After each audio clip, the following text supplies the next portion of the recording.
Watch what happens when a hungry leopard tries to make a snack out of a porcupine and instantly regrets it. This leopard thought it found an easy meal, but things take a turn when it gets quilled by the porcupine in the paw. Ouch!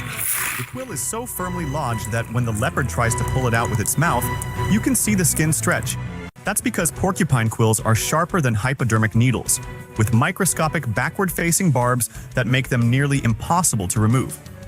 Once a quill is in, it detaches and locks into place, causing even more damage if you try to pull it out. The mechanism behind how a quill works is also very fascinating.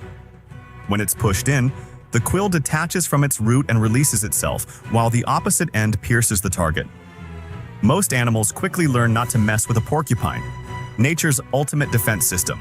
Sharp, deadly, and super effective. Sometimes even the fiercest predators meet their match. Oh God, it's, oh God.